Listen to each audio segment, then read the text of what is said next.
Welcome to Mikab Model College online tutorial. We hope at the end of this lesson, you will have acquired the expected learning outcome. Sit down and listen attentively as we introduce your subject teacher. Hello students, you are welcome to another class on English language. Last time we stopped at clauses. Now we are going to look at sentences. We are going to look at sentence. What is a sentence? A sentence is a group of words that form a statement, command, exclamation, or question. Now it contains a subject and a verb, and in writing a sentence begins with a capital letter and ends with one of the punctuation marks like full stop, an exclamation mark, or a question mark. Now, as we've said, that a sentence talks about statement, command, or a question.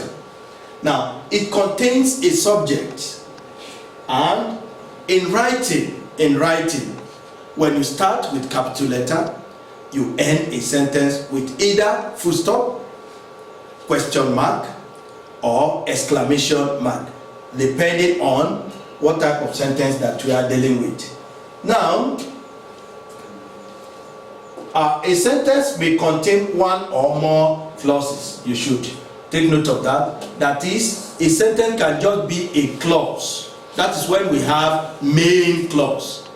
All clauses are not sentences, but all sentences are clauses. That is, when you have main clause, it's a sentence. But you have subordinate clause, it's not a sentence. It must, you must add the main clause to it before it can be referred to as a sentence. Now, let's look at elements of sentences. Elements of sentence. A sentence comprises 5 units that are called elements of sentence. These elements constitute the sentence structure. They are subject, verb, complement, object, and adverbial. We are going to look at these one after the other, but we should take note of this. The compulsory elements that must always be present in any sentence before it can be regarded as complete and correct are the subject and the verb. Other elements are optional. That is, the subject and the verb must be an expression before it can be called a sentence, which means it is possible for you to have a sentence with just subject and verb, and it is possible for you to have a sentence with subject, verb, object, complement, and adverbial. It is possible, but the compulsory element is the compulsory elements are the subject and the verbs. Now, the subject and the verb. Now let's look at what is subject. The subject of a sentence is who or what is being discussed in the sentence. The subject is the doer of the action in a sentence. E.g., Solomon wept. Solomon wept. When you look at this example, this is a complete sentence, and there are 2 elements here now, 1 and 2. I told you these are the 2 compulsory elements, the subject and the verb. But our concern here now is the performer of this action. Who wept is Solomon. That is the subject. Now let's look at the second one, verb. A verb referred to the word that indicates the action performed in a sentence. For example, the small girl grew happier. The small girl grew happier. Going by our subject that we have just discussed, the performer of this action is the small girl. Now the action performed here now is grew. That is what we are talking about when we say a verb is referred to the word that indicates the action performed in a sentence. Now let's look at the third one, the object of a sentence. This is who or what is concerned in the results of an action, or to whom or to what something has been done. It is the sufferer of an action in a sentence. Let's look at the example. Now, okay, before the example, there are two objects. There are two objects that we must understand. The first one is the direct object. Direct object. It is to whom or to what something has been done. That is, it's talking about the direct receiver of an action. Who suffers an action in a direct form, that is, who is directly hit. The direct sufferer of that action is referred to as direct object. And the second one is the indirect object. It is who or what is concerned in the result of an action. Who is concerned in the result of an action. Now, indirect now will be who is concerned in the result.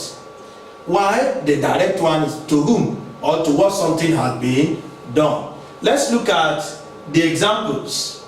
For example, Kunle gave the girl an orange. Kunle gave the girl an orange. When you look at this sentence, Kunle is the subject, gave is the verb.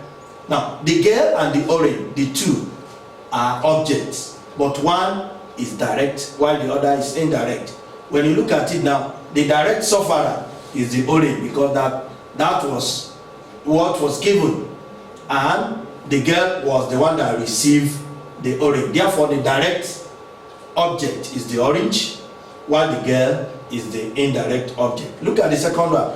The boy gave the principal a book. Now, the direct receiver now is the book, because that was what was given.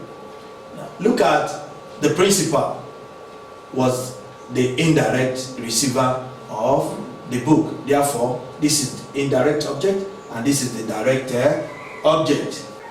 Note, you cannot also have only one object in a sentence. In this case, such object is direct object. That is, whenever you have just one object in a sentence, such object is a direct object. For instance, they have stolen my new book. Now, when you look at this, have is the object here. Have stolen, the verb. My new book, this is the object. In this case, this is a direct object, one object. Now, the fourth one, complement. Complements are words or group of words that are used to complete a sentence. They are usually in two forms. We have subject complement. This is used to make a statement on the subject of a sentence. For instance, the girl is a brilliant student. Now, when you look at this, a brilliant student is still the same thing as the girl. It's referring to the girl, which means this is a complement. Complementing this, the girl, making reference back to the girl. Now, let's look at the second one, object complement. This can be explained as having similar relation to direct object, which it mostly follows. E.g., the principal makes the boy the senior prefect. Now, who is the senior prefect? The boy. And when you look at the boy in this expression, is the object. The principal, the subject, makes the verb, the boy, the object. But this expression, the senior prefect, making reference back to the boy, which means that the principal makes the boy the senior prefect, which means that the boy and the senior prefect are the same. It's a complement to it. Yes, the fifth element is adverbials. An adverbial is a word or phrase that is used as an adverb to modify a verb in a sentence. It usually gives additional information in a sentence. For example, the small girl grew happier every day. The small girl grew happier every day. Now, when you look at this statement, every day here now is just giving us additional information, which means if we are to stop at happier, it's a complete sentence. When you look anything adverbial, we just give additional information. Now, therefore, every day here is an adverb.